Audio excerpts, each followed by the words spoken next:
Welcome everyone, good morning, and welcome everyone to this important session on financing the Sustainable Development Goals with equity. We're really fortunate to have folks who are really three global leaders today, and also people who in their work and in their lives are really deeply committed to ending poverty. As you all know really well, 2015 is a consequential year when the Millennium Development Goals set in the year 2000 were targeted to be achieved, and also when world leaders at the UN will endorse a new set of, as of now, 17 wide-ranging Sustainable Development Goals targeted for 2030. We're actually celebrating the 35th anniversary of results this year, so that'll be our 50th birthday. It's not the most important anniversary, but it's worth it targeting for us. And just 1 week ago, a Financing for Development conference was launched in Addis Ababa, Ethiopia, to look at how the Sustainable Development Goals could be financed. Basically, who's going to pay to achieve these goals and how. And in just 2 months, these Sustainable Development Goals will be launched by the governments of the world in New York City at the UN. So we convened this panel to explore how we can help ensure that achieving equity is a driver of the new Sustainable Development Goals. Not as an afterthought, but really a centerpiece. That we don't just eventually reach those at the bottom, but that we start with ways to proactively reach them first and not last. And that we don't achieve just a partial success or even theoretical equality, but real equity of outcomes for everyone. The Millennium Development Goals, as folks know, had enormous power and impact through their focus and specificity. And I think they frankly even surprised the optimists in terms of the drivers that they were for progress in the world. But yet, as I discussed in my opening on Saturday, a fundamental challenge of the Millennium Development Goals is that in most cases we could reach them and still leave the poorest behind. And I cited one example that the health economist Dave Gwatkin, who did modeling years ago, that showed that you could actually achieve the health Millennium Development Goals in theory, and completely leave the bottom 40% behind. So the Sustainable Development Goals in many cases call for a kind of ambitious universality, but they're also really broad. And if we want to be pro-poor, we need to be even more intentional. And what I mean, sort of in other words, is that universality means reaching everybody, but it still might mean reaching the poorest last unless we decide to act otherwise. So what we wanted to explore today with, again, some of really not just the thought leaders, but the leaders in action on these issues around the world is how can we use the Sustainable Development Goals to drive a pro-poor agenda? And what are some of the best practices for what to do and also what not to do to have pro-poor policies and programs? How can we do a much better job of targeting and measuring in a really systematic way about whether we are reaching the poor? And in terms of raising money, we know that increasing investment by countries themselves is incredibly important to tackle these issues, but we've also seen that sometimes when donor aid leaves and we're dependent on domestic financing, equity actually gets worse. So how do we avoid that? And we've also you're going to hear some exciting new ideas bubbling up around how do we help countries collect taxes better so they can use those, but then the question becomes how do you collect those taxes and how do you spend those taxes in a pro-poor way?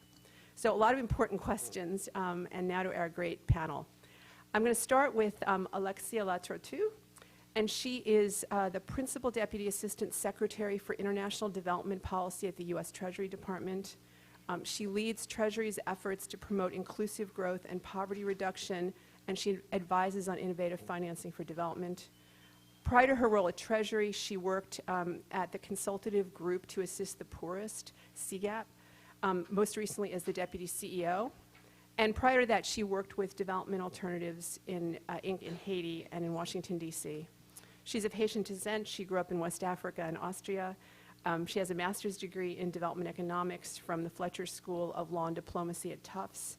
And in her role, very importantly for today, in her role at Treasury, she helped lead the U.S. negotiations in the Financing for Development Conference. And she said that all this stuff is really fresh to her, and I didn't realize she actually just got back from Addis yesterday. So it's really kind of her to be with us today. And she's also, I would just say, she's not only a technical expert and a policy expert, but really a true activist at heart, and she's deeply committed to tackling poverty, and we're really fortunate to have her today. So welcome, Lexi. Thanks so much.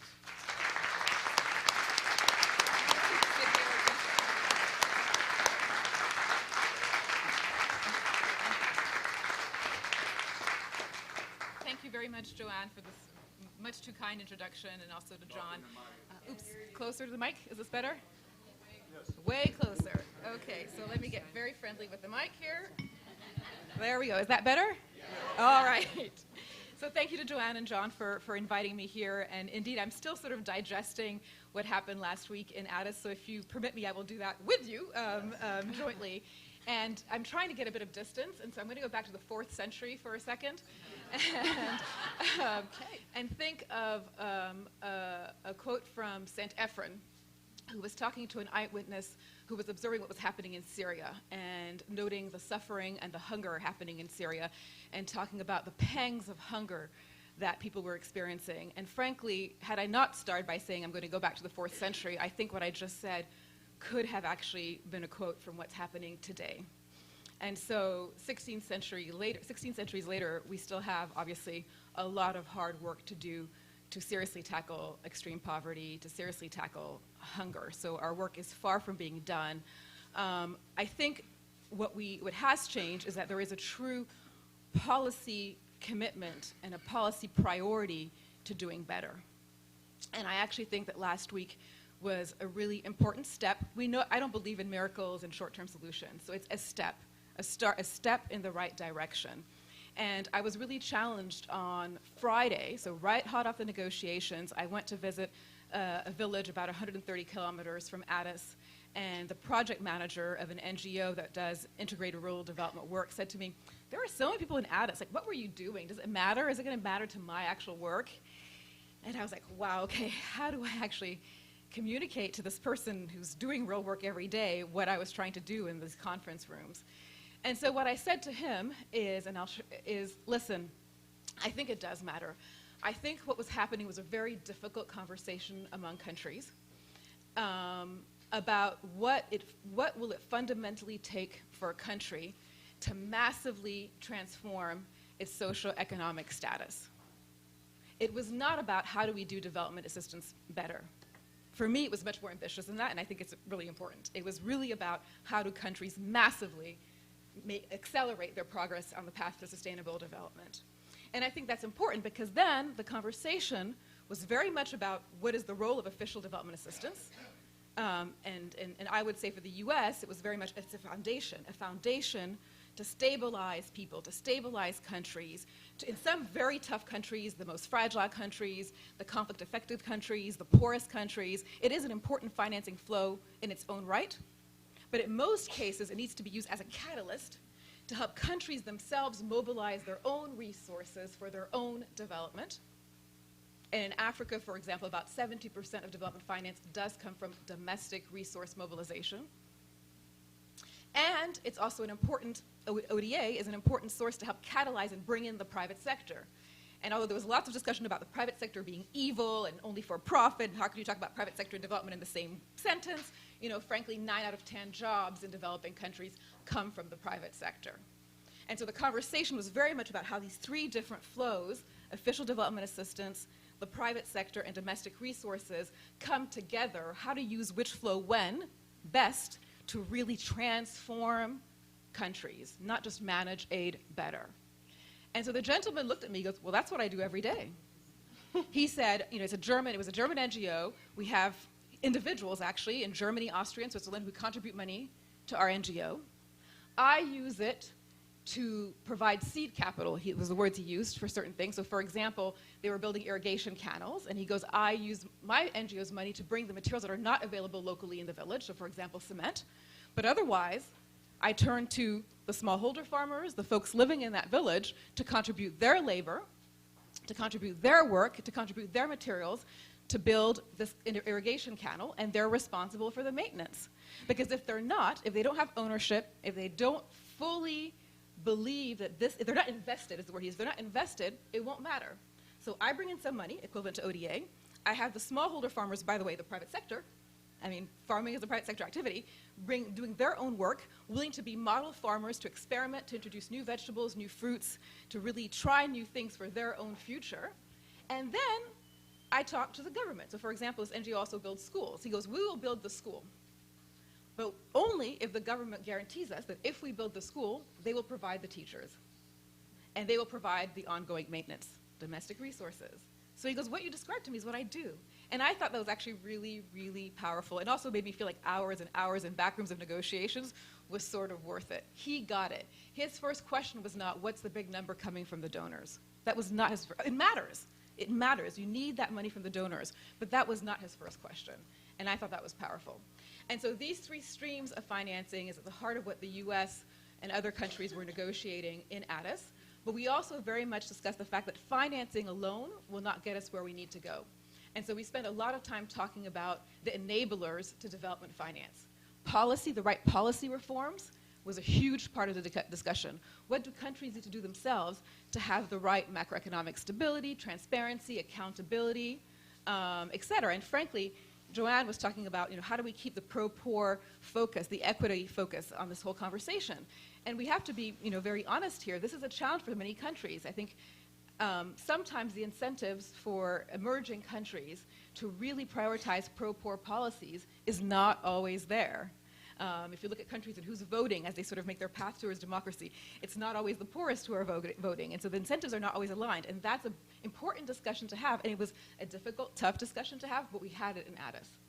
We also talked a lot about science, the role of science, the role of technology, the role of innovation, and the role of data. And you talked about data. And data not just as a tool for measuring or accountability, important as that is, but also as an input to development itself. If you have a cash transfer program, being able to have good data to really identify those where the poorest are and to target your cash transfer program so that it gets in the hands of the right people in the most cost-efficient way, right? So you don't want to overspend, but you want to get to the right people. Data is really powerful this way. And that was a big, big area of focus for the US as well. I think that those of you who have looked at the outcome document, which is sort of the policy framework coming out of Addis, it's called the Addis Ababa Action Agenda, you'll notice that equity is front and center of this document. The very first paragraph of this document talks about equitable global economic systems where no person is left behind. There is talk about rising inequality within countries, with systematically marginalized groups, with youth, huge demographic force in many countries that we work in, women, obviously. Lots of talk about youth and children, women and gender. And then there's sort of 7 cross-cutting priority areas that are referenced in the document, and the very first one is social protection and essential public services for all.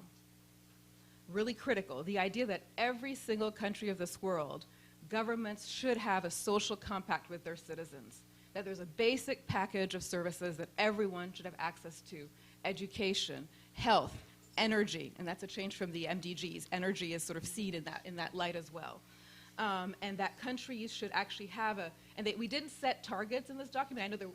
I know many of you and many civil society organizations were not happy about this, but there is discussion around countries having a nationally appropriate spending target for making those kinds of public investments in basic services.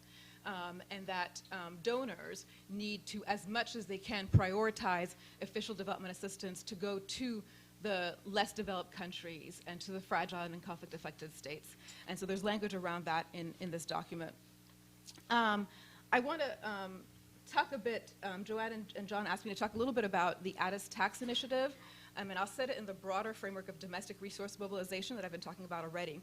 And just to really make sure we're on the same page. So domestic resource mobilization is really about the series of efforts that a government needs to take to make sure that it has the financial resources to provide public services. In my mind, that's to make sure that a country can actually function as an effective state vis-a-vis its population and vis-a-vis its citizens.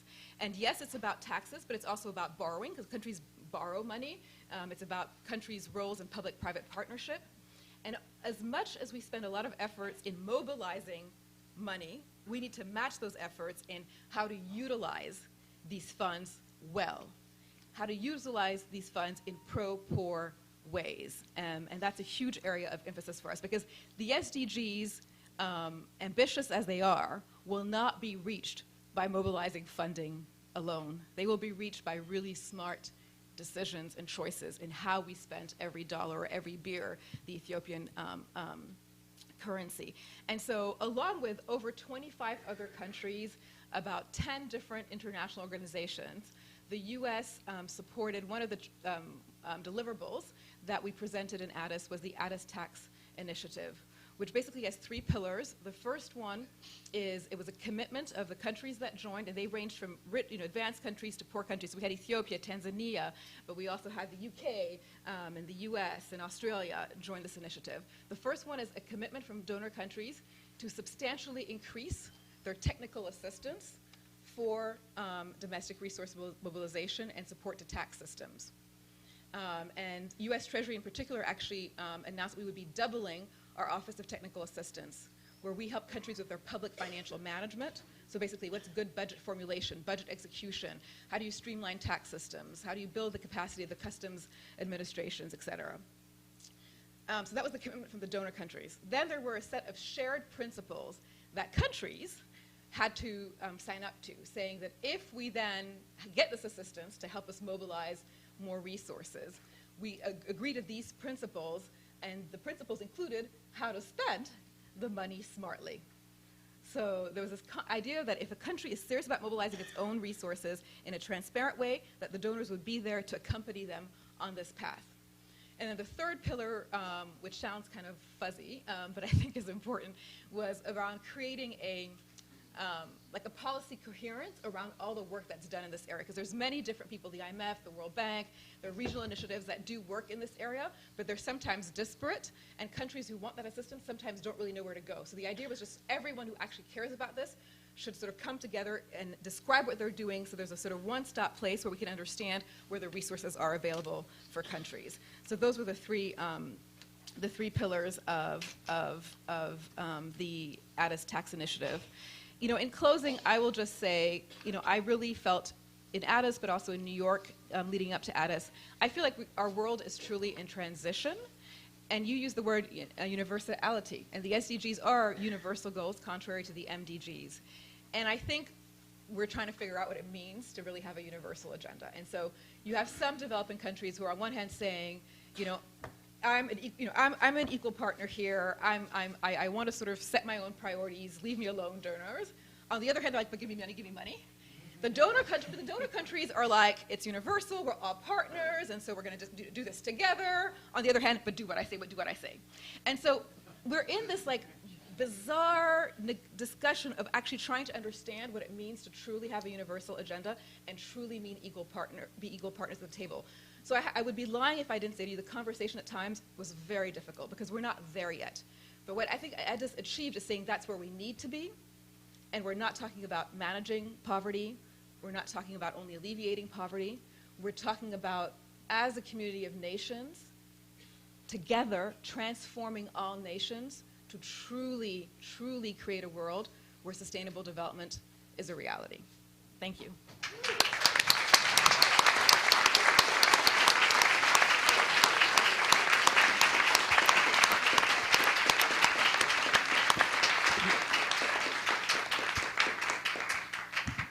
Thanks so much, and thanks for the energy you bring back even after just getting off the plane a day ago.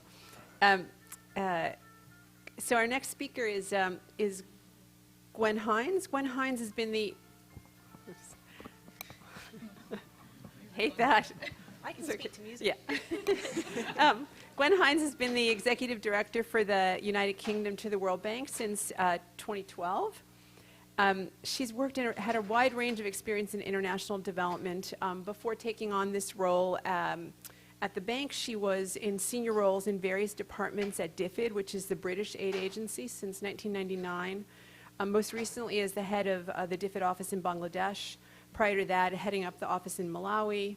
She's been head of the Africa Policy Department, worked in Western Asia, the International Trade Department, the International Financial Institutions Department. She has a degree in politics and philosophy and economics from Oxford. And I would just say throughout her career, she's been committed to development that has real impact for the poor and makes a difference in the world. So we're really thrilled to have Gwen Hines with us today. And would really welcome any of your broad thoughts about sort of where we are in this sort of pivotal moment in the world. But as I said before, also given the UK's leadership around development assistance, particularly making the commitment, actually that 0.7% commitment of their national budget to overseas development assistance, and actually having that captured in law. And also your own role with the bank, and given the bank's huge role both with finances and also with just influence. Any comments you'd make about the roles of your own country or the bank as well in helping drive this pro-poor agenda would be great. Thank you very much. I'm delighted to be here. I'm a really big fan of results because I particularly like the grassroots approach. And you should all be really, really proud. 35 years of results is fantastic. In introducing me, I feel a little bit humble and a little bit tired, frankly. I'm reaching the end of my time at the World Bank. So somebody asked me recently what we actually do. So basically what I do is I sit on the board of the World Bank. The bank has 188 member countries, and we come together as a board of 25 who have to take decisions day to day. The management, of course, do the bulk of the work, the staff. We have fantastic staff who are doing the projects. They come to the board for us to say, yes, we agree. When I first came to the bank, I was really bored. I'd come from Bangladesh. I was running the UK's aid program in Bangladesh with BRAC and others, and I loved it. I sat in the boardroom 30 hours a week thinking, why am I here? This is not what I started my career to do. This is stupid and pointless. 3 years on, I still think we waste too much time in the boardroom. I've tried to change a few things, but I do see there are fantastic people in the bank, and one of the things about these kind of international roles, whether you're sitting at the heart of the World Bank or, as Alexia says, sitting in these conferences, you're trying to nudge. Nudge is the new thing. We used to call it influencing. Now it's all about nudge. You're basically trying to shift the needle just a little bit in the right direction. And one of the things that's been fascinating to me sitting on the bank board is exactly the conversations Alexia talks about. We have every country in the world who is a member of the bank represented in that board in various ways.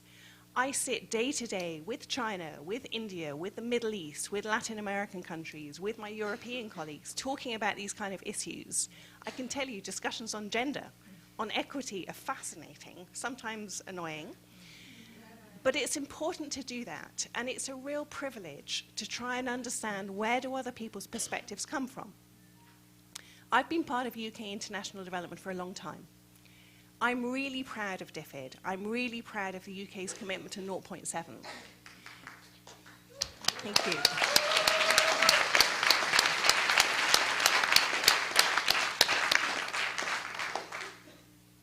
And I think it's something that we've done, which I never expected we'd do. And I have to say, in September, when I finish up here, I'm going back to DFID. And I have, again, foolishly, perhaps, signed up to work on the international side for another few years. But I go back with a stronger sense of what other countries think and what they bring, and what do we as individuals bring. I have people who were ministers in their own country who can tell me from the other side what it feels like. I have people who are incredibly committed to development. I have central bank governors, I have private sector people. You have a really big mix, and I think that is the new development which Alexia is talking about. That is the future. The Secretary of State at DFID, Justine Greening, did a speech recently, and if you haven't seen it, it's interesting to give her picture of where the UK is going. And what she said is, it's about different players, different models, different money, different needs. And what she said is, business as usual just won't cut it for the future. And I think that's fundamentally true, and the kind of thing we talk about every day. As Alexia said, things like energy are now on the agenda in a way they just weren't before. When I lived in Malawi, 5% of the country had power. There was 128 megawatts in the entire country, less than a small town in the UK. That matters. That matters because it's dark at 5. So the kids who want to read in the evening, they can't, it's dark. That matters because when you're in the hospital, there's no power. If the generators go down, what do you do with somebody who's on life support? All these things really, really matter, but we need to make sure we're not making a transition just to big infrastructure. Big infrastructure is really important. It's the number one issue finance ministers from African countries used to ask me about. Why doesn't DFID fund infrastructure? And it took us a long time to get back to thinking that was okay to do it. But we also have to remember the small infrastructure, the small energy, and how it links. There's always a lot of confusion in development about means and ends. You can get obsessed with a power plant. Sometimes when I sit on the board, people would bring a power plant. They'd give me 20 pages of why this country's short of power, therefore it's terribly important. I say, it's great, fine. So who gets the power? Where's the transmission line? Where's the pricing mechanism? How do we know this is actually going to deliver something? And I think that's the real added value which grassroots organizations, whether in developing countries or developed, can actually add to reality check the big ideas. Because there is a huge amount of passion in the so-called bureaucrats, believe me. We get up wanting to do the right thing every day. Sometimes we get it wrong, but we try. But we need people who can reality check for us and tell us what's really going on the ground.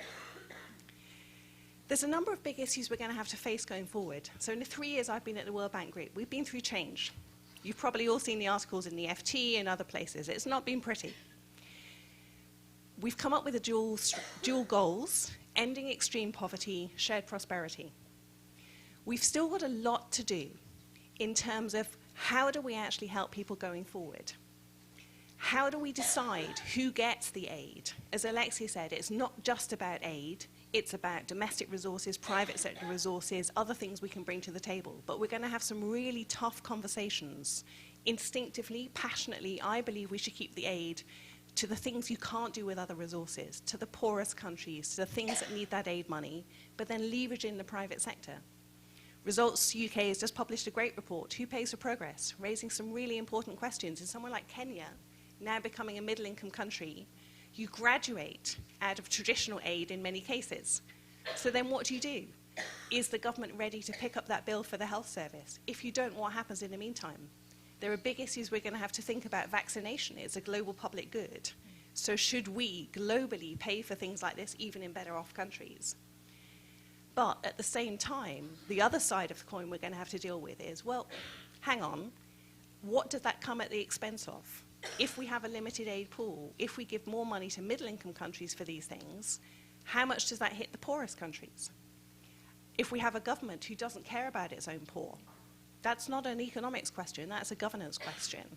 And one of the big issues which doesn't get talked about enough openly is the governance issues. As Alexi says, we often have tough conversations, and believe me, governance is the toughest. Whether it's corruption, often euphemistically called public financial management, public investment management, all these lovely phrases. Call it corruption. It's corruption. Whether it's about elite capture in some of these countries. When I went to Malawi, my husband came with me from the private sector. He's strong on social justice. He was horrified that there were rich people in Malawi who did not care about the people in Malawi. That's the kind of issue that we struggle with. There are many developing countries who do have an elite. So we need to think about how we do better on those. So there's a lot of big things we're going to have to struggle with. I think the World Bank Group has got a lot more thinking to do, but I think the twin goals are a great start. And when some people say, well, hang on, why did you still keep $1 a day? My answer is I sat in a boardroom, and when people said, well, $1 a day doesn't matter. There's a lot of countries who don't have $1 a day poverty. I said, go to Congo. Go to DR Congo, it's still 85%. Go to Malawi. A mile outside the capital, people live in mud huts. Go to many countries where it really, really does matter. But at the same time, we need to evolve. So we added shared prosperity, which is about growth. Growth is good. Growth is necessary. Jobs are important. Energy is important. Infrastructure. So by having those twin goals and sustainability cutting through, it was an attempt to bring together these different issues. But that's just the beginning. That's the high-level stuff, the kind of the Addis Agreement. We're going to do all these things. Great. Now do it.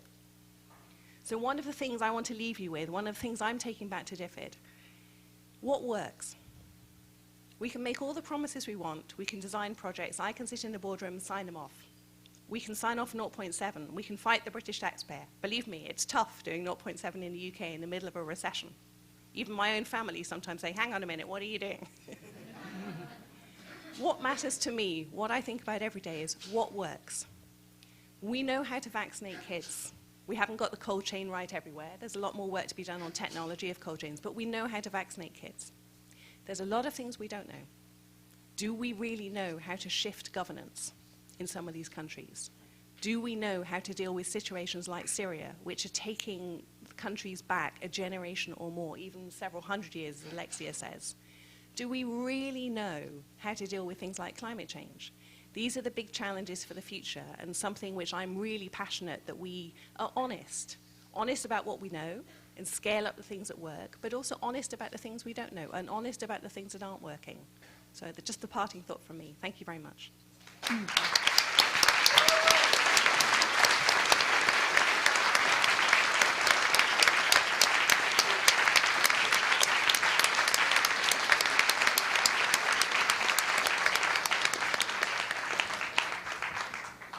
Thanks so much. Our third speaker is Shamaran Abed. He's the Director of Microfinance for BRAC and BRAC International in Bangladesh. He manages BRAC's microfinance operations, which serves more than 5 million clients and has total assets exceeding $1 billion US. He's also run BRAC's really innovative BRAC Bank mobile financing services called bCash, and also the BRAC Housing Finance Corporation. He sits on the Microfinance Network Steering Committee and the World Economic Forum Financial Inclusion Steering Committee. He was, prior to joining BRAC, he was a journalist who wrote primarily on political and social issues. He's a lawyer by training. But what I would also say is, you know, again, someone who is not just a passionate advocate, but probably one of the most knowledgeable people in the world about the things that work and don't work in reaching the poorest, and deeply committed to that. Again, we'd really welcome your kind of broad remarks, thoughts on this moment, but also I think there's such a power in looking at what BRAC has learned about targeting and reaching the poorest, you know, at scale both nationally and internationally in the work that you've done. And you know, some of just the best practices for downreach that BRAC's identified would be wonderful. Thank you. Thank you. These are really hard acts to follow. Let me start by giving you a little bit of history and context of BRAC, and I'll talk a little bit about our ultra-poor program. BRAC started in Bangladesh in 1972. As many of you might know, we became an independent country in 1971. So Bangladesh was less than a year old when BRAC was set up. And BRAC was sort of conceived at the beginning as a relief and rehabilitation organization, because we were a war-torn country with a lot of refugees returning from India. But over time, what BRAC found out was that, you know, development is a long-term agenda, right? And you've got to be there for the long run, and you've got to do interventions at scale to be able to really make a dent on poverty. So over the next 2 to 3 decades, BRAC became a very large development organization, by some measures the largest. And our interventions were multifaceted, multi-sectoral. So we did microfinance, but we weren't just an MFI. We did a lot of work in health. We did a lot of work in education, in agriculture and value chains, in human rights and legal services. So over time, we became this holistic development organization. And the other thing about BRAC is that we were from the beginning quite business-minded. So we were doing work for the poor, but doing it with sustainability very much part of our model. So if you look at us now, we are 70% self-financed, and large across many sectors. So a lot of people in the microfinance sector look at us as an MFI. A lot of people in the health sector look at BRAC as a very large health organization. A lot of people in the education sector look at BRAC as a very large education organization. But I think it's important to know that BRAC looks at poverty and development as a holistic sort of, as a complex issue that requires a lot of different interventions, right? So I think what I'll start by saying is the model or the program that I'm about to define and discuss with you is, again, one of many different interventions that will be needed to reach the extreme poor and to pull people out of poverty. So I think over many years, we've looked at a lot of different interventions, and a lot of us have always said, okay, this is what we need, and we've zeroed in on 1 or 2 things. You know, microfinance was one of those things, and we were part of that. We said microfinance will probably alleviate poverty, and then some people said, no, education, all you need is education, education, and more education, and then some people say it's jobs, jobs, and more jobs. And I'm sure we need all of that and more. And so I don't want to come across as saying we've hit again upon the one silver bullet, because we haven't, and there is no silver bullet. We need to do a lot of different things to alleviate poverty, because poverty is very complex. Yeah. So again, going back to BRAC, so from 1972 up to 2002, we did a lot of work on many different issues of poverty. We became a very large organization. We became quite widely known, at least in the development sector. But 30 years on from when we started, we realized that a lot of the work we were doing, actually most of the work we were doing, was actually not reaching, or even if it was reaching, was not effectively helping the ultra poor, right? Now the extreme poor we usually define as people living on less than $1.25 a day.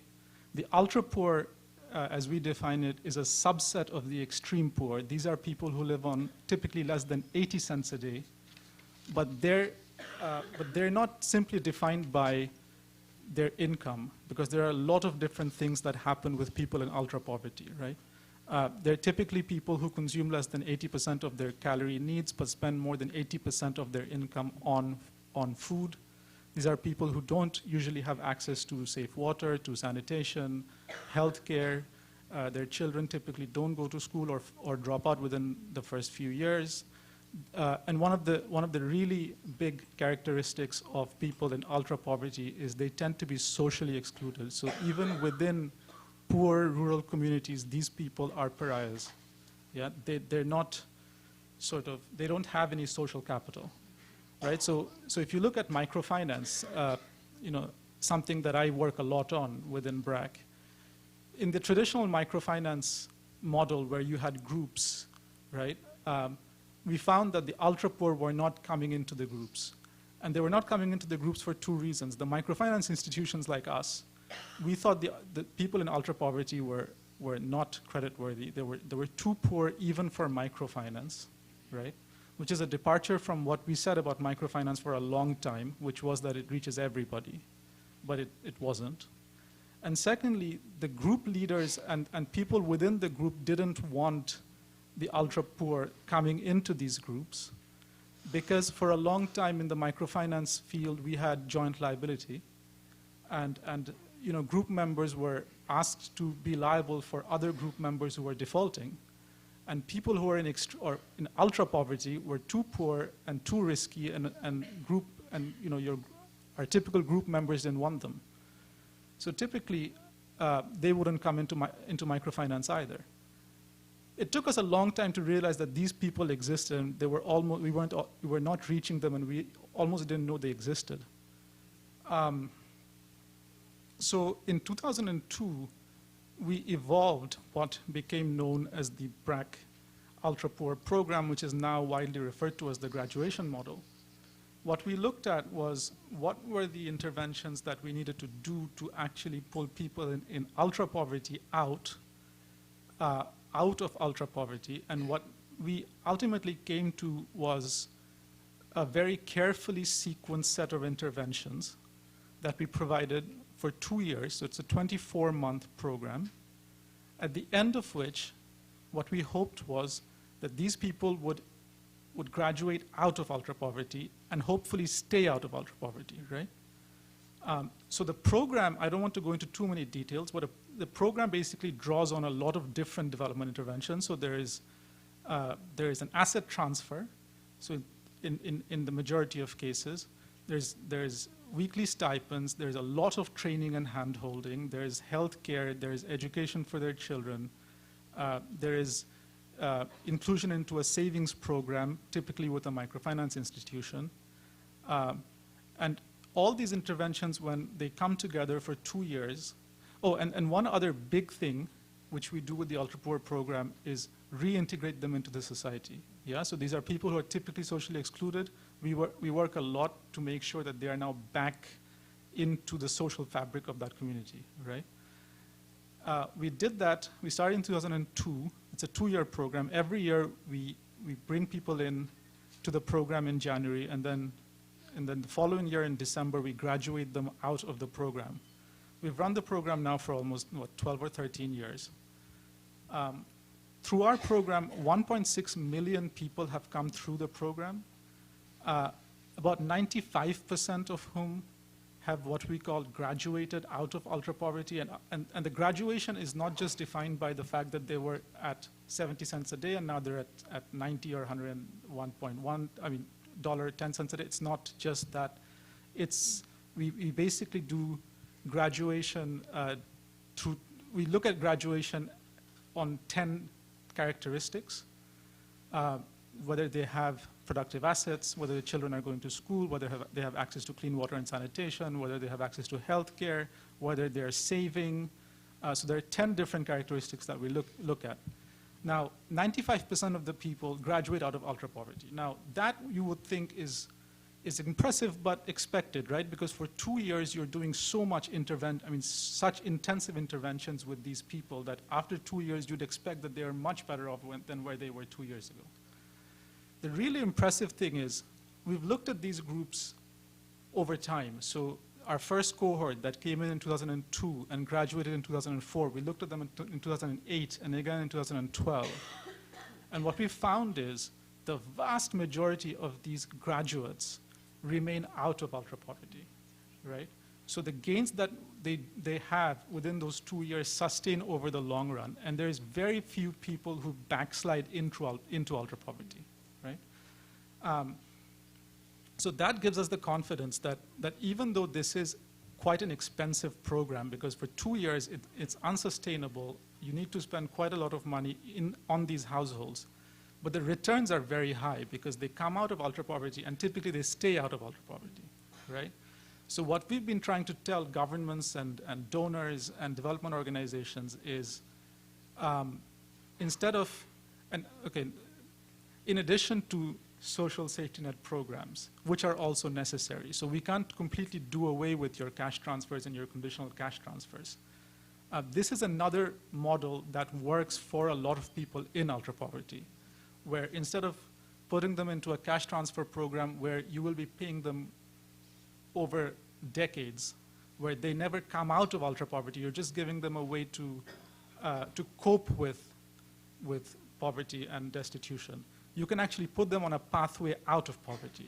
So instead of paying a lot of money over a long period of time, pay a little bit more money over a short period of time and move them out of poverty, and then move them into more sustainable development interventions, whether it's microfinance, whether it's self-employment, jobs, what have you.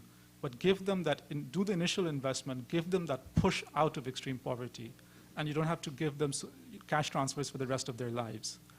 And that's what we've been trying to say. Now, two things I'll end with.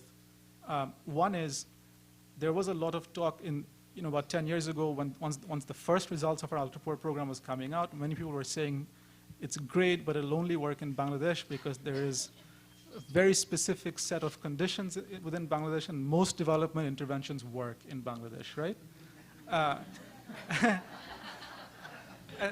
And that's because some of our major disadvantages also work in our advantage. We are a very densely populated country, right? We are the most densely populated country if you take away city-states, yeah?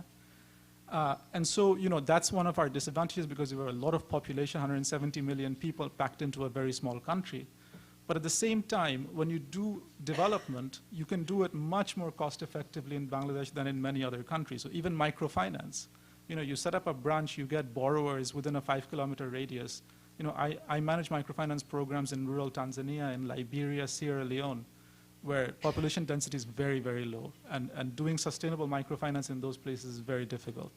And typically what happens is the rates go up because you've got to cover your costs, yeah?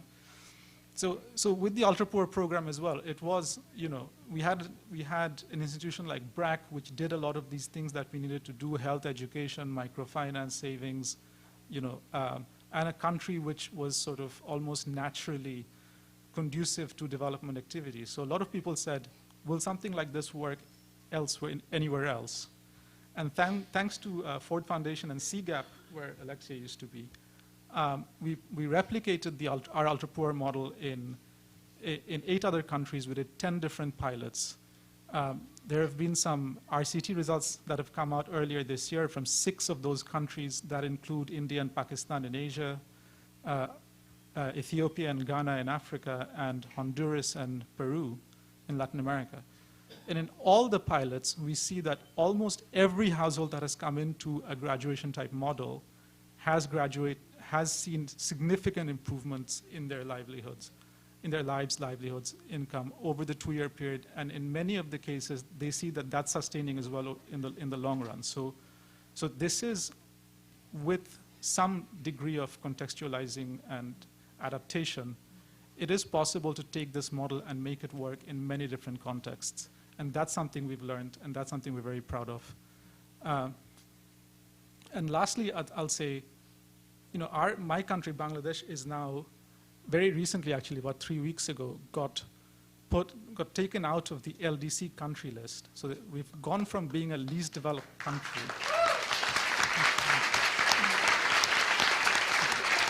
Thank you. And we're now a low middle income country, right?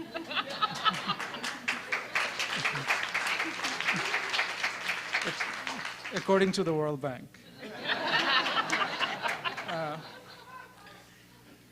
And that's great, right? It gives people like me a lot of pride that we've made a lot of progress in the last 44 years of our existence.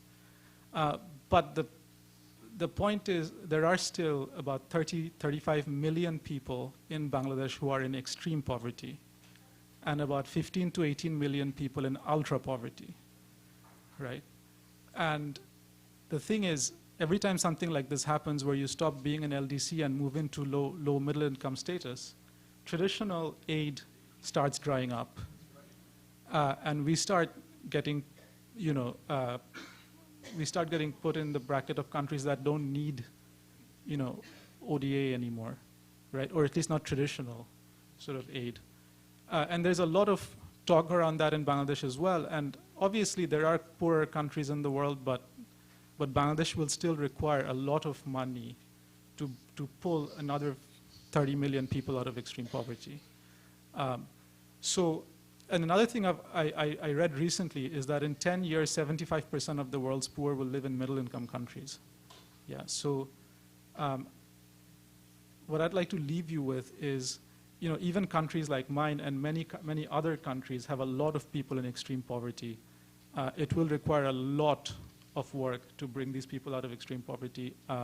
We found a model that works, but there'll have to be many more models and many different types of interventions that are targeted and context-specific that pulls people out of extreme poverty. There is a lot of work ahead. And I think we all need to be aware of that. Thank you.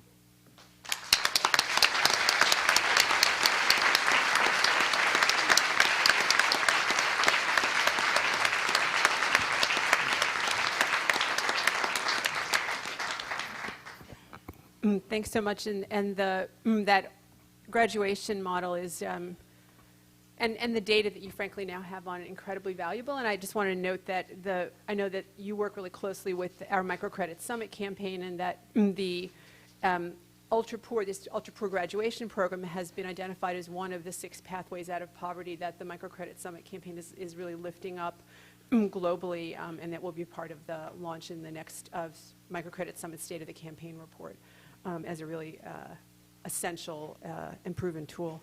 So we don't have a ton of time, but I do want to invite folks, if you have questions, you can start lining up at the mics, and we're probably not going to there's 2 mics, and I'll kind of go from one to the other if people prefer that, and we may not get to all of the questions. They're strategists, they're good advocates. But I wanted to just kind of, as people line up, I just want to ask, take one more question, and just sort of would ask any of you to respond quickly to that, and then we'll take a set of questions from folks in the audience. So 2 things that came up for me. One is that, Alexi, you said up front that acknowledging that it can be challenging to support governments to have pro-poor policies. And we know, because that's true in the U.S., we fight to, prevent cuts to SNAP, which is crazy since the food stamp program is incredibly effective. But understanding that, and part of that is advocacy, but would be interested to hear comments from any of you about what are, thoughts about external ways that we as advocates can be working, in countries with donor governments, with NGOs, in other ways to sort of support governments to have more pro-poor policies. So just any quick thoughts about, as we try to think through our advocacy agenda in this sort of changing world. And then I think my second question that was kind of stimulated, Sharon, by what you just said at the end is understanding in probably the disproportionate needs in some ways of the least developed countries, knowing the burden of poverty in middle income countries and sort of the unfinished agenda. How do we make sure, it's a big question, but just sort of initial thoughts, how do we make sure that middle income countries don't fall off a cliff, that we don't actually see, after all of this progress, that we actually don't see falling back? And we know that often when external aid ends, and especially if it ends abruptly, you actually see reductions in equity. And I think, and we also know, given the burden of poverty in those countries, that those countries are also going to need external support to actually achieve these goals as well as internal leadership. So just I know those are big questions, but any quick responses on that, and then I'll start taking questions from the audience.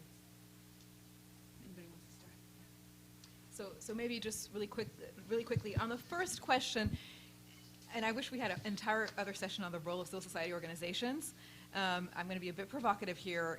It was very complex the way it played out in Addis, and I think a lot of civil society organizations were looking for the big donor announcement and the big donor commitment. And we're not, I'm exaggerating a tiny bit, just to be provocative, but we're not looking for the broader story other than donors, what are you coming to the table with? And so I guess, short of taking too much time, my answer would be, if you really do look at development through all these different lenses and all the streams, so also very much paying attention to the domestic side, I think would have a huge impact, and not just, and I know you don't only do this, the donor side, so that's just to be very short. On the unfinished agenda, I just have to say we're doing a lot of work at the World Bank in a working group on the concessional window on how to smooth the transition of countries so that they're really resilient, they don't backslide if something happens, but at the same time they have real incentives to celebrate graduation and not saying it's a bad thing.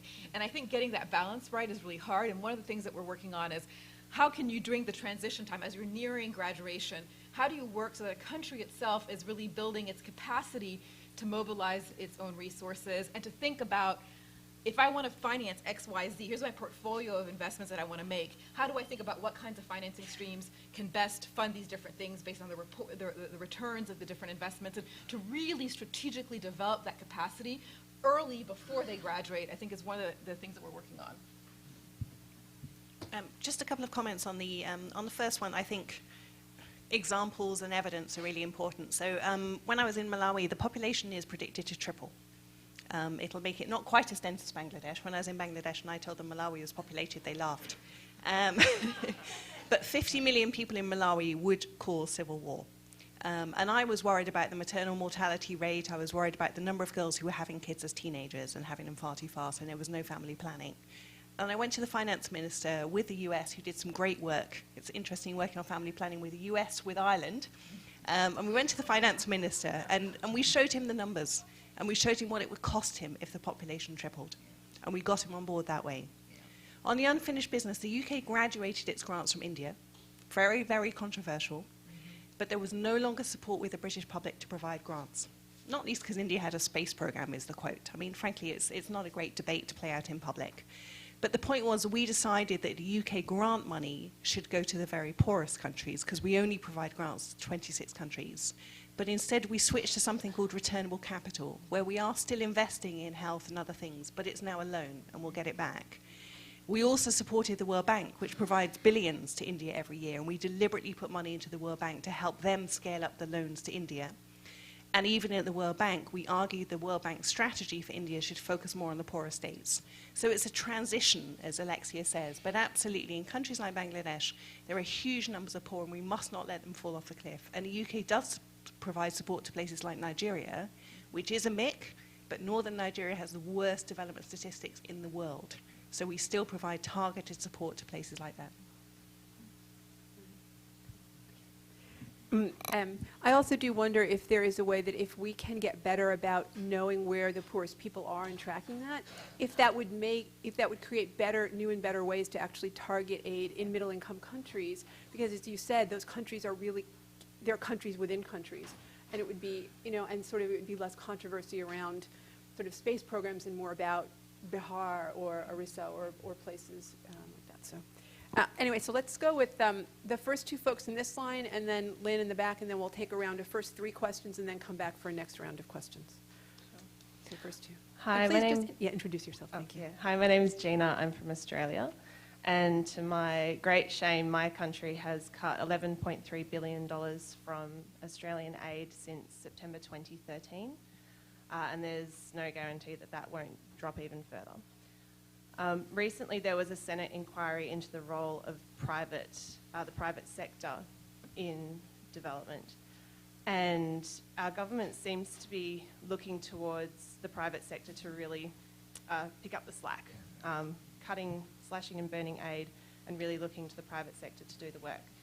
And as well as that, one of the recommendations in that inquiry and the report to come out of it was to consider tying aid again, so having aid tied to Australian goods and services to prop up our own industries.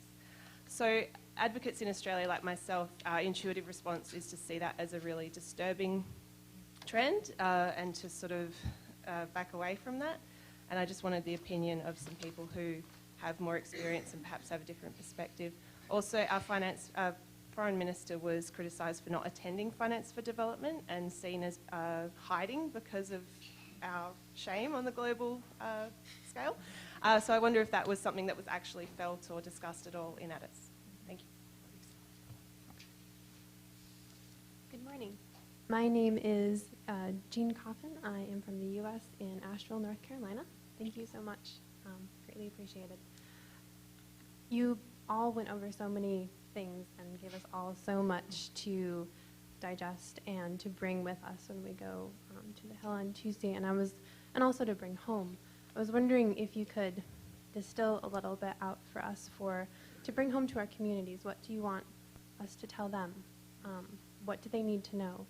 And also, when we go to the Hill, what are the top things that you think we should have in our mind as we talk to people of varying ideologies and goals?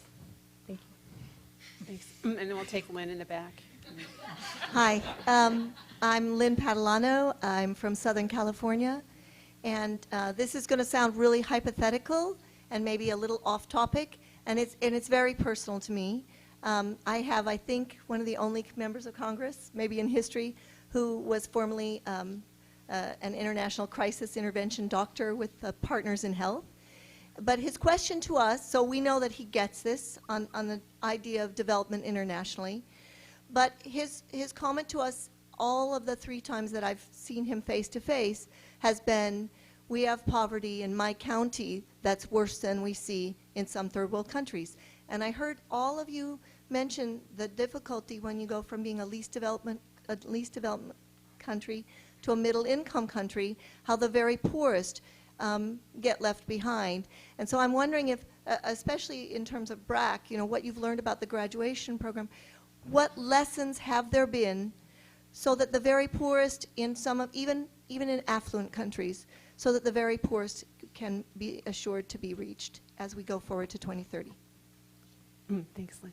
So let's start with that batch of questions. And just worth noting, we might have sent you this in the sort of prep notes. Folks will have probably 350 plus congressional meetings tomorrow, and also be meeting with senior folks, bank staff, and EDs, and may even be meeting with you, I'm not sure. But so I'd love any comments, any responses to those questions.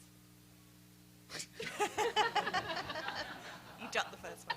You don't have to answer all of it. Right. Just a quick one on the first question. Australian aid was for a while going up quite a bit, and Australian aid, which is now under DFAT, and UK aid with DFID, have been BRAC's biggest donors, at least DFID for a long time actually, and DFAT, at least over the last 10 years, has grown to become our second largest donor. And it's actually quite sad that the Australian government has decided to cut down aid, and the Australian aid agencies have told us that over the next 5 years we'll receive about half of what we did in the previous 5 years. So, so that is a concern for us, at least as a development organization. I know there is, it's a political issue in Australia as well. Thanks for being an advocate for increasing Australian aid, but it is a concern for us on the receiver's end. On the third question, yes, that's true. There is a lot of poverty in developed countries as well, and potentially increasing poverty in some parts of the developing countries. As it's a difficult question. Targeting is always difficult, even in countries like ours. One of the main things we've learned with our ultra poor program is one of the most important things you do is the targeting. If you don't get your targeting wrong, you're spending a lot of money on people who shouldn't be getting those interventions. And one of the things we've learned with targeting as well is when governments do targeting with social safety net programs,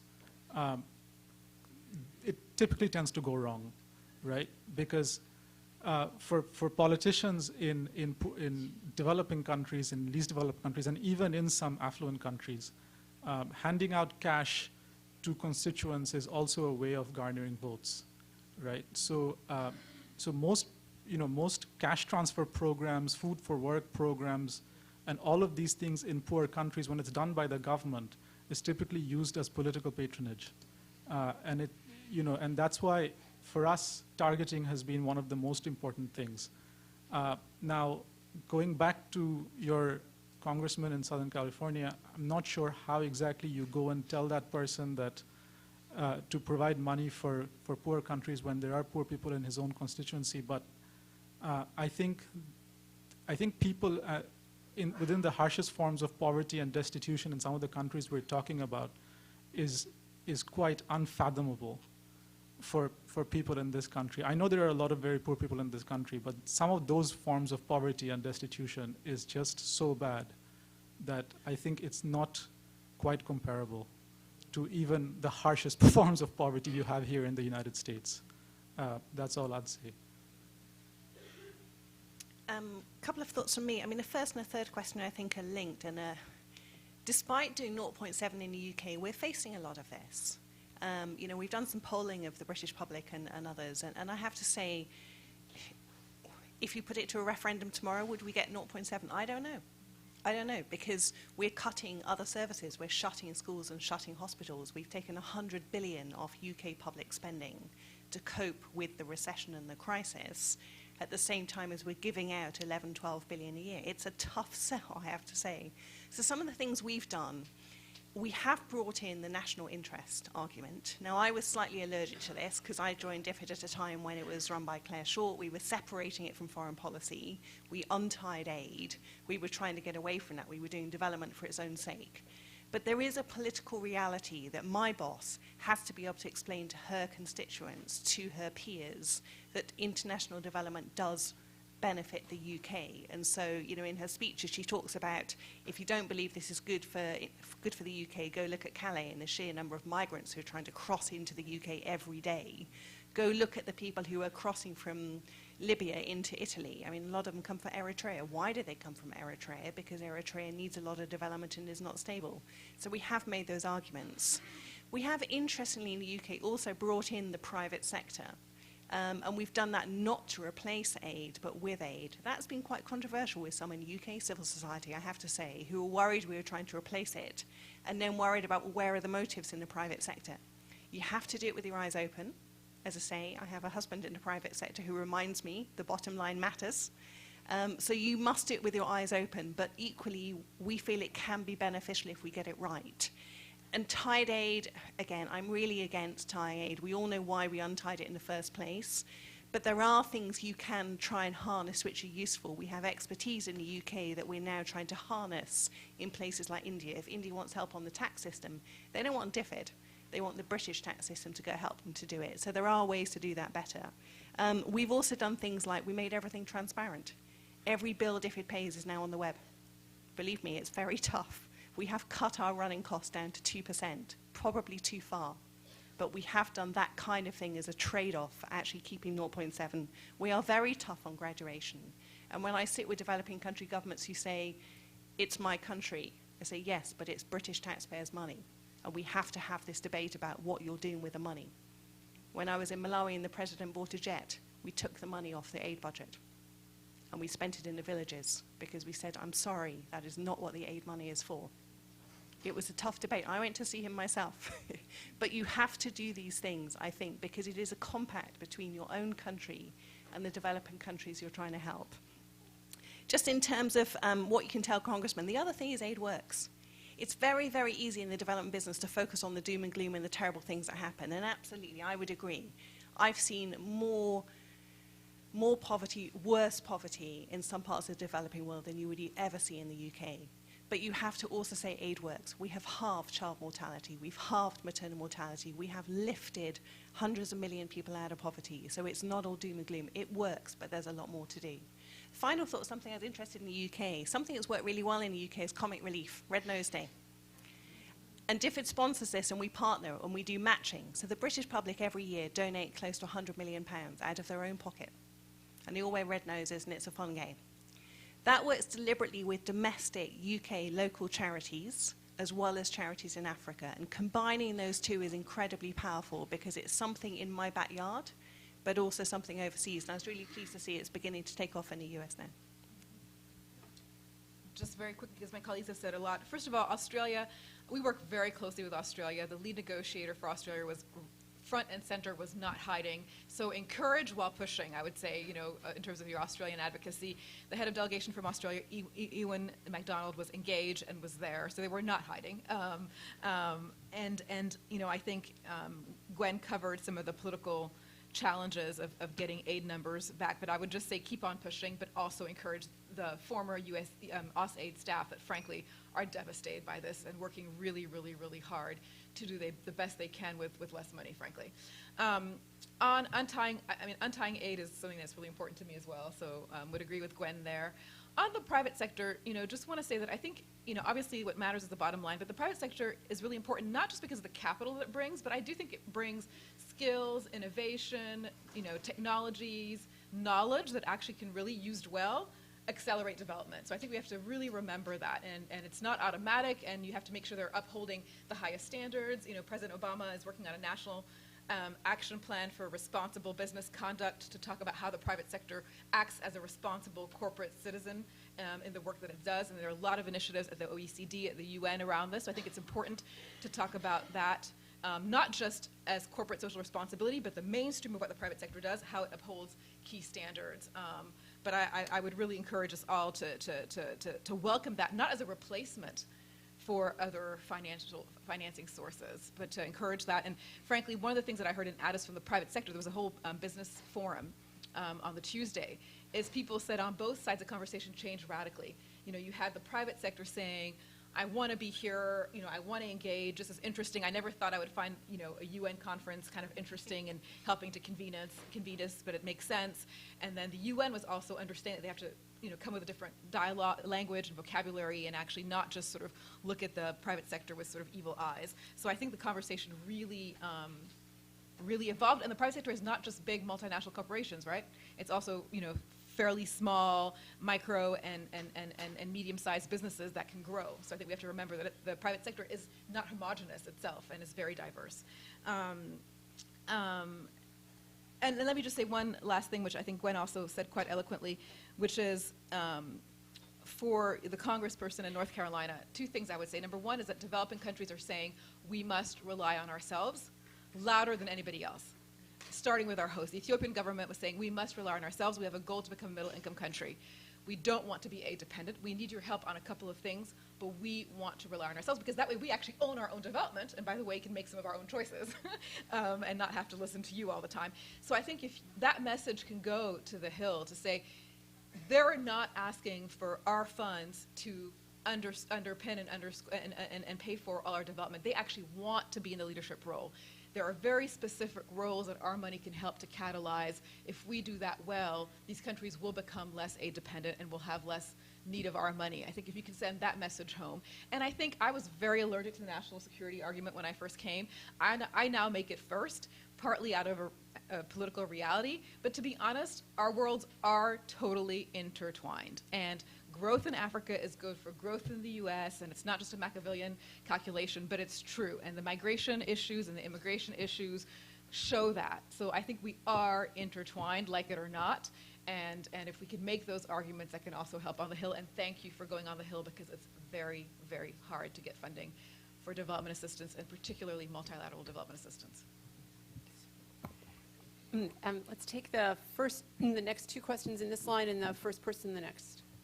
Mike. Thank you. I'm Sandra Eagle from Connecticut, and I'm deeply concerned for the bloodless coup I see it as. But I'm just going to limit my question to the results concern about the Trans-Pacific Partnership. Because here we are lobbying. Last year, the president of the World Bank showed us a graph how we could reach the end of child mortality by 2030 if we get Gavi funded. And we all went out, and also, all the Oxfam, all our anti-poverty programs went out. And we succeeded in getting this funding. And now this year, we're going to ask for funding for maternal and child health. But all of these programs depend on inexpensive medicines. And the Trans-Pacific Partnership, the TPP, is going to give pharmaceutical companies greater monopolies such that they can delay or totally inhibit the production of generic, inexpensive drugs. So the 750, what did we get? Billion? What did we get last year for Gavi? For Gavi was $7.5 billion. $7.5 billion that was supposed to stretch into 300 million children being vaccinated. If the price of every vaccination, is tenfold, we're reaching a whole lot. And I don't know the figures with maternal child health. So could you address that question from your perspectives? How can that not happen, or what shall we do?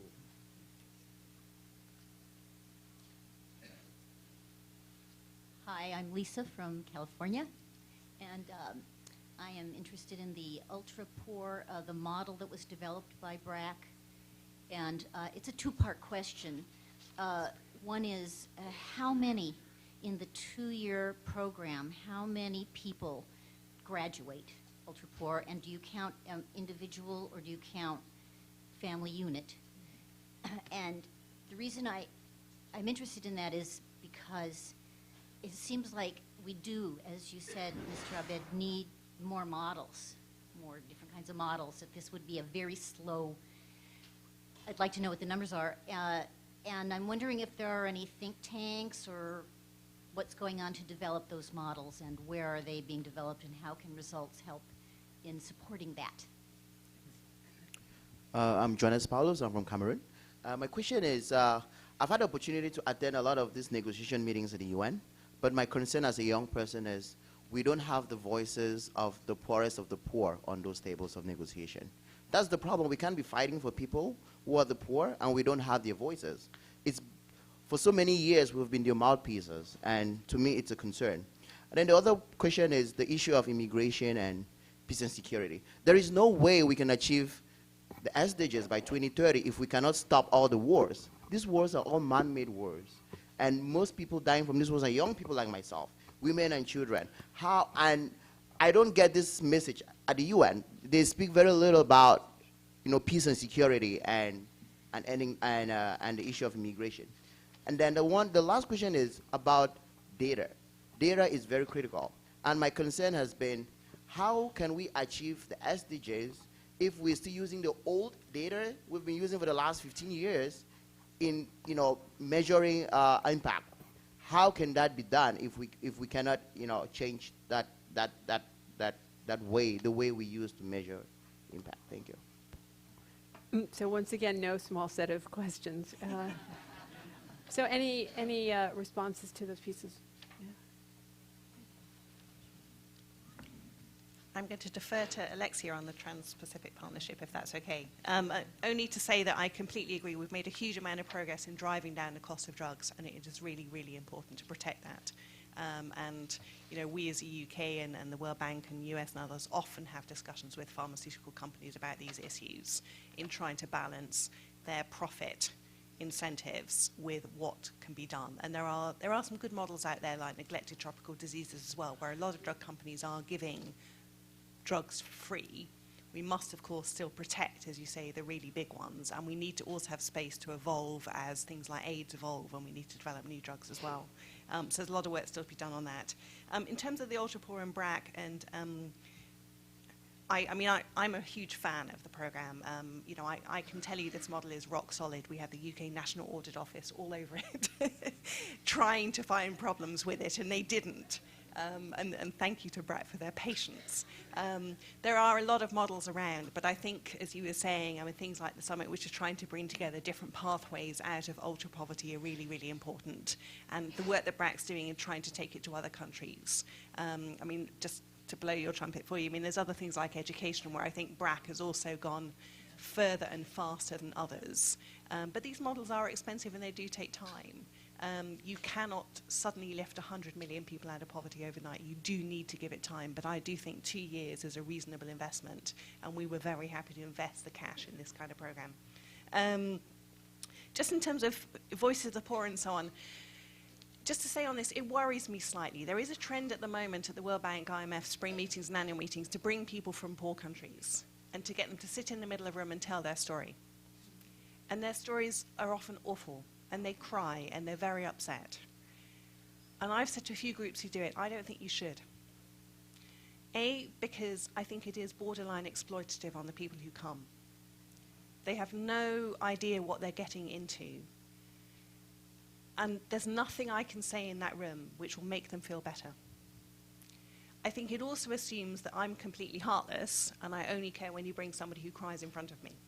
So I take the point, and I absolutely agree. We do need to find ways to hear from the poorest of the poor, but I don't think sticking them in the middle of an international conference is the way to do it.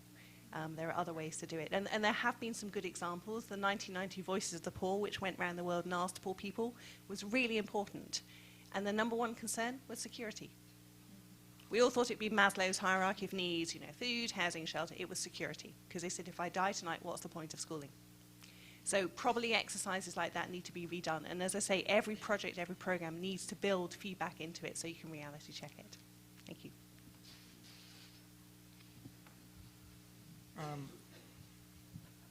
Very specifically on the ultra-poor program, every year we graduate about 100,000 households out of the program. About 92 to 95% every year tends to meet our graduation criteria. So yeah, it's still slow, because if you look at just Bangladesh, there's probably 4 million households in ultra poverty, and it'll take quite a few years to get them out, but we are just one institution. I think the bigger message is if we can get governments, the multilaterals, to take this on as an intervention, governments can do these things much more quickly at a much larger scale. But of course, there are pitfalls, right? So we need to look at how the targeting is happening, how the interventions are going out, and make sure that you know, corruption doesn't seep into it, because there is a lot of scope for corruption in programs like this, because it's a lot of money and a lot of intervention. So if governments could take it on and do it well, that would be the fastest way. But again, it does take time, and it will take a lot of time and effort to pull millions of people out of extreme poverty. So on TPP, I don't want to be the wooden bureaucrat that avoids the question, but I really do think I'd rather follow up with results and my colleagues who work on the trade side and TPP to have a more sort of rich conversation in reaction to your question that I could provide, since I don't work on trade directly a lot. So I'm happy to follow up with Joanne on that with my colleague who works on TPP. On the colleague from Cameroon, I think it was, so completely agree with Gwen's take on the sticking one poor person in an international conference. However, and this is something the US actually does a lot of, helping civil society organize itself to be a conduit for those voices and to help people in countries get organized, have the conversations, and provide inputs into these into the international conversations is absolutely really important. And so that's something the U.S. has done a lot of, both domestically, but also supporting that internationally. And I think that's really the best way to do this, have to have organized collection of voices. On peace and security, one of the fascinating sort of behind the doors discussions on this issue was within the African continent. The Africans put out the Common African Position that you may have seen on the post-2015. If you haven't seen it, it's actually phenomenal. And one of the most contested debates among African governments as they were putting out their common position was whether or not peace and security should feature into that document, with many, many countries thinking that it should not, that it was a very sort of northern agenda, that it got too sensitive, it started to poke into other countries' businesses. But calm heads prevailed, and peace and security is in the Common African Position. Peace and security is one of the 7 cross-cutting areas in the outcome document, saying that we cannot reach our goals of sustainable development without peace and security. So I think that's a big win. Now, to implement this is a bigger challenge, obviously, but I think just the political economy debates to get it in the document is a good first step. And then on data, perhaps one of the biggest buzzes, I think the 2 biggest buzzes coming out of Addis, one is domestic resource mobilization. Perhaps the second is actually data. And Secretary Liu from the U.S. Treasury actually participated in an event on data that talked about opening up data, so we shouldn't be holding on to data, agricultural data, space data that we have, and making U.S. commitments, but also encouraging other countries to make commitments to open up their data for use, to use also big data and data from the private sector, from cell phone companies, respecting privacy issues, and there are quite a few, but respecting privacy issues. How do you leverage a world where there's so much more information now to be able to use data in a much smarter way, again, both as an input for development as well as a tool for monitoring and, importantly, for course correction? Like, are we doing things well? As we start to implement the SDGs, good data should let us know, is our model working, not working? Should we actually do course corrections? So I actually think one of the radical things coming out of Addis is thinking about data in a much more powerful, much more new way, and really leveraging the data revolution for development. Thank you. So if you guys have a couple more minutes, then let's take. We're not going to probably have time for, unfortunately, all of these questions. But if folks can be really brief, then let's take the first 2 questions, and then see where we get. Good morning, everyone. My name is Ife Sinachi from Nigeria. I'm a fellow at Results US. My question is actually looking at the discussion we've been having since this morning, looking at breaking the cycle of poverty. And my concern has been using the equity lens to look at all the poorest of the poor, looking at persons with disabilities, people that are very in rural communities and in hard-to-reach places. And now look, you talked about the microfinance and the microcredits made available for some people in your country, Bangladesh and all that. But I'm looking at how that could work for the actual poor individuals. Because when we talk about poverty, poverty is usually found among persons with disability, the vulnerable people, the hard-to-reach, people in the slums and people in ghettos. How can we include all these people in all the strategies to ensure that in the microfinancing sector especially, that microcredit are given to these actual vulnerable people and the persons with disability? Because something happened in my country and the federal government made available some microcredits and they said, no, persons with disability may not be involved with accessing the fund, and there were a lot of issues, and they said, okay, persons with intellectual disability will not access it, even though other persons with disability may be able to. So and now the global community is looking at leaving no one behind, everyone. So I want you to look at this and address issues around it. Thanks. Yeah, Patrick. Patrick Hughes from Evanston, Illinois. I also sit on the board of Results. I just wanted to say thank you for coming. And I actually wanted to, and I just echo what you just said, so thank you. I work on disability issues, and I think the U.S. has and developed countries have a role in leadership on those marginalized in society, and that includes people with disabilities. But So I went to BRAC. You were my first introduction to solving poverty issues. And so Results took me on a trip. And I just want to tell you how important it is to bring average people to see solutions. So thank you for that. I also, really the question I have is, why are you coming to talk to us today? Why did you could be on a conference call, an exciting conference call somewhere, doing something, really boring. What do these people mean to you? As a board member, I want to know why you came here this morning. What do you see in these people, and what's going to happen on Tuesday, and what do you count on us for? Okay, and since you've been sticking it through, thank you, Patrick, that was a great question. I'm just pointing at the person at the second mic. If you can have a really short question, we'll take that as a last. Though, Patrick, that was a wonderful thing to kind of come close to ending on. So, really short question. Yeah. I actually have two questions that I already... Just one? Could I? One? Just one? Very brief. First one? Okay. My name is Delilah, and I'm from California, but originally from Mexico. Yeah. So this is kind of difficult, but I think I'll go for the first one. Yeah. What would be your thoughts about how to maximize investment on technical assistance provided through foreign assistance to government agencies as a way to build capacities, skills, values, moral values, and knowledge that sustainably allow them to more responsibly, strategically, and efficiently provide public services to those who are accountable for? Thanks for that thoughtful question. Thank you. Okay, thanks. So, if you have any responses to those questions and sort of any final comments you would want to leave us with, that would be wonderful.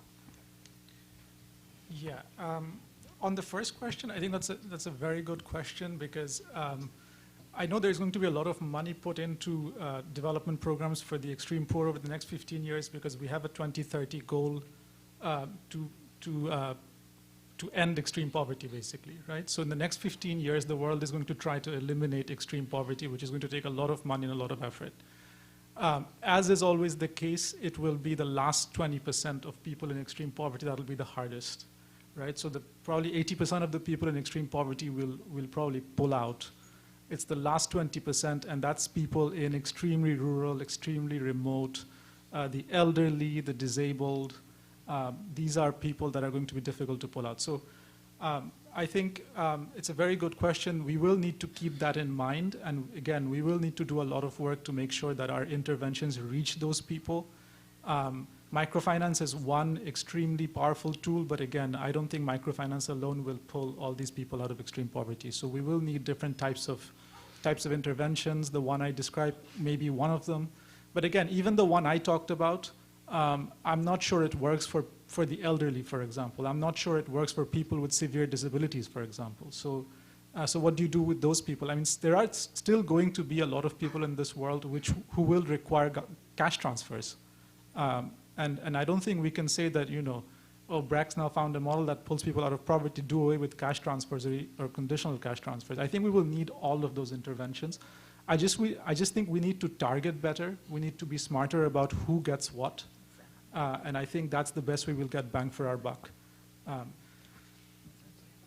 And on the second question, why am I here? I think the reason I'm here is increasingly for countries like mine and even many other countries, we are worried that traditional aid for the types of programs we run are going to dry up.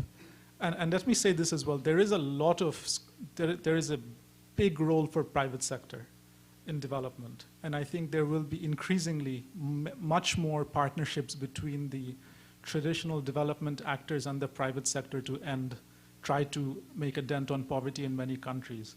But having said that, we will still need a lot of money coming into traditional sort of development organizations to do the kinds of stuff we do, especially for extreme poverty.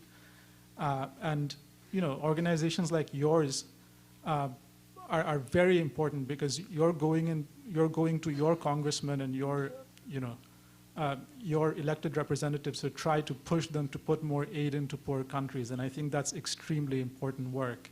And if I can come and share my story, and if that helps you to do that, then I'll come back as many times as you want me to. Thank you.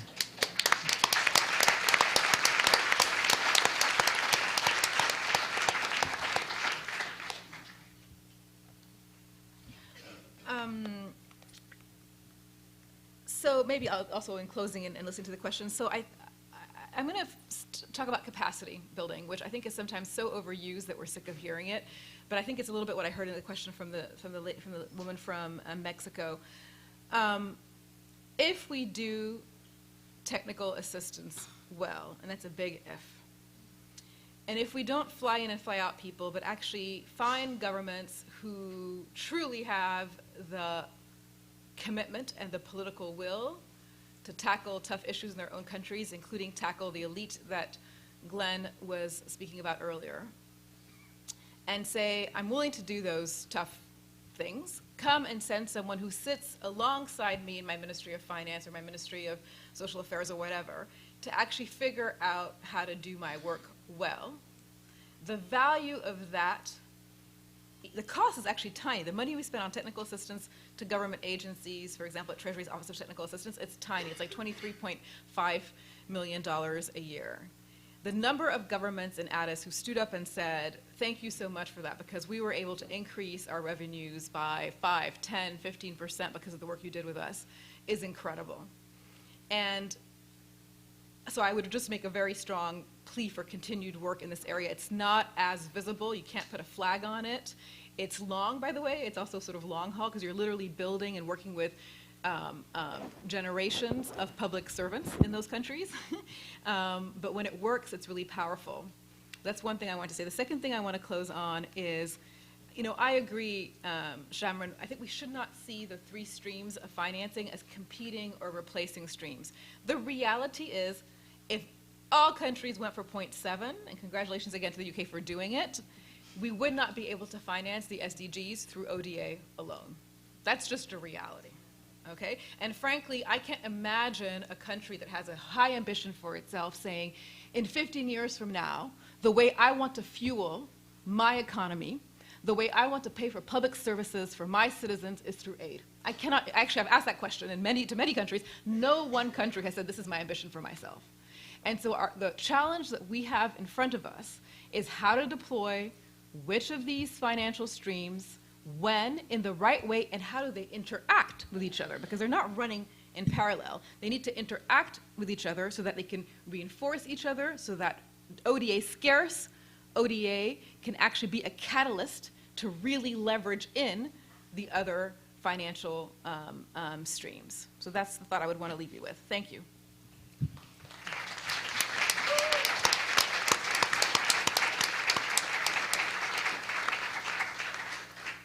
I agree completely with my colleagues. I won't repeat that. Just on disability, it is an issue which hasn't received as much attention as it should, and it is going up the radar. Both in the World Bank and in DFID, we've now got point people who work on this.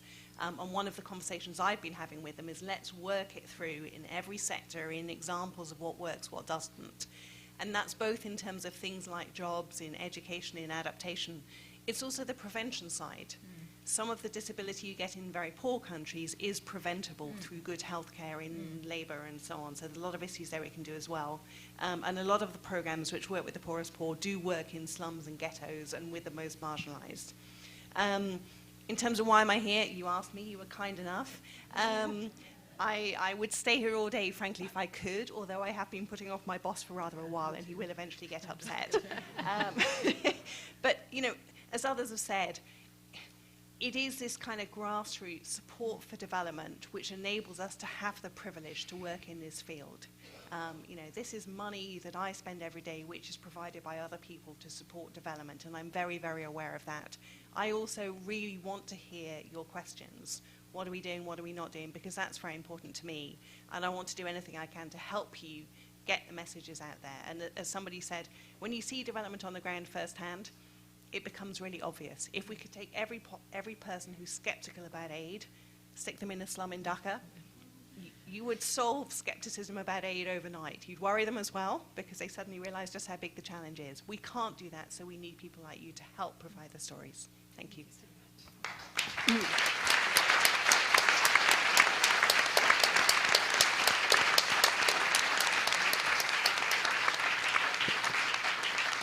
So I just want to thank you all really for being here, for all of your thoughtful responses, but much more importantly for the work that you do in the world every day, and really for your partnership. So really, really grateful. And folks, stay in your seats because we also have now on the line from Rome for some brief conversation with us, Jeff Sachs. So stay in your seats. So yeah. So thanks again so much. Really appreciate it.